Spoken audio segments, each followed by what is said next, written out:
างคมนาคมทางน้ำนอนโค้งต่อไปต่อลพบุรีเนาะแต่ว่าจอดชั่วโมงเนาะน้ำบกเบิ้ลน้ำบกหลายน้ำบกหลายมันเห็นที่เห็นผู้ขึ้นหลายหลังจากที่ผ่านมาวันที่12ของเดือน2020เนาะภาพบรรยากาศอยู่ที่เมืองโขงแดนใต้เนาะภาคใต้ภาพบรรยากาศ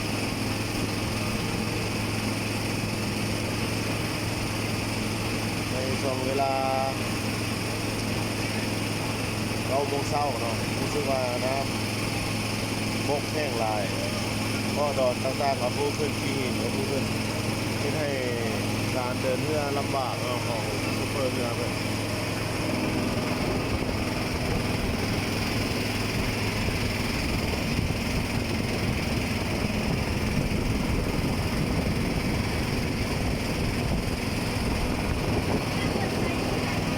ตอนนี้ก็ลงเรือมาได้ประมาณ20 นาทีเนาะก็ซื้อนี่ก็เป็นอันนี้เป็นดอนลพบุรีเนาะใครจะลงแกงดอนพะโพงเลยเนาะ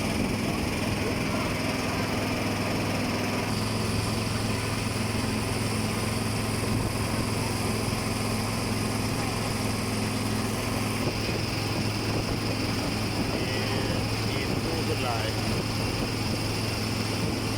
ด้านหินในหินน้ำโต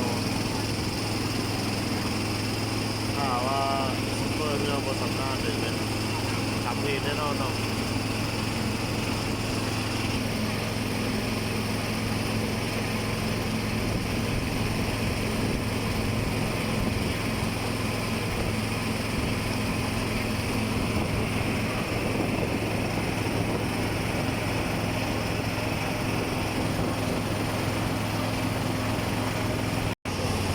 ตอนนี้เรือเขาก็เริ่มลงแน่นอน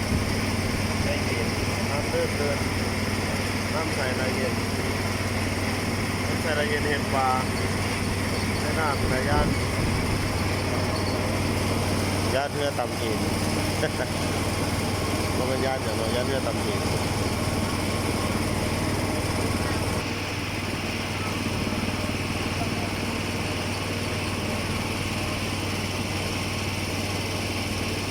อยู่ป้ออยู่ดอนก็ยังมีกล้วยเนาะ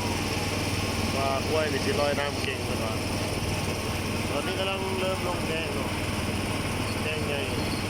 ที่สิลอยอยู่ข้างหน้าเต้นเพราะว่าหินลายเป็นพิเศษเนาะน้ำบกลายกับหินพุ่งขึ้นลายแค่ให้การเดินเรื่อยลำบาก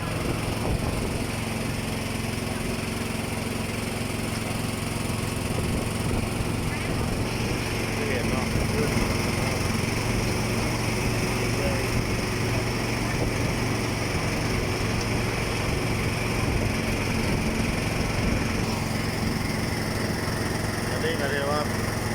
เส้นทางระหว่างเมืองแสนลงมาลงเรือลงมาหาดอนสมพงษ์เนาะไปได้เบิ่งได้เห็นว่าน้ำบกน้ำเริ่มน้ำตื้นเท่าไหร่ก็เบิ่งเอาเนาะในช่วงเวลาเดือน2ของวันเสาร์วันที่2เดือน2ของวันเสาร์นี่ก็เป็นภาพบรรยากาศที่ไทยเป็นว่าน้ำแห้งน้ำบกสำใดเนาะ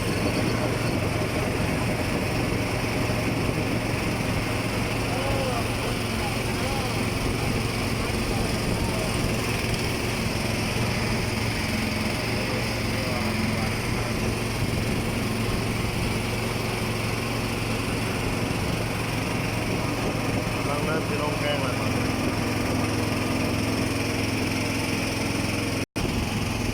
โกนหิน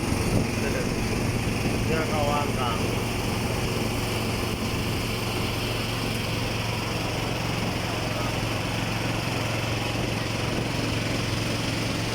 ร้อนลบพอดีเนาะแล้วเนาะร้อนลบพอดี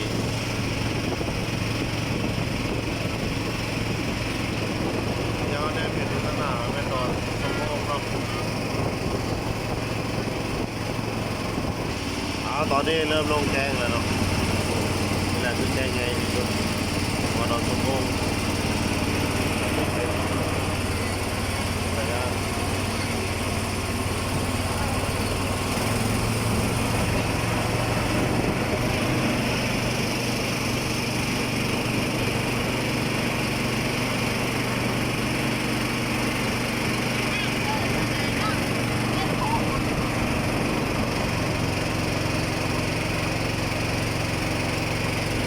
น้ำตื้น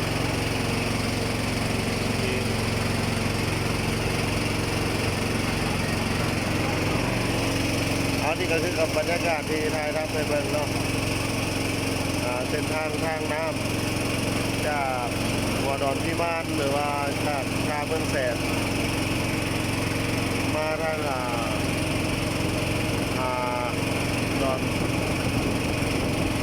ทุ่งโฮงมาสักการะหรือว่าดอนลบบุรีทางเมืองเราเล่นโต๊ะเนาะนั่นคือดอนลบบุรีเนาะนี่คือดอนทุ่งโฮงทางผู้ใดผู้ท่านได้เห็นอยากว่าสัมภาษณ์ด้วยตัวเองก็มาได้เนาะพบกันไว้ได้ตอนต่อไป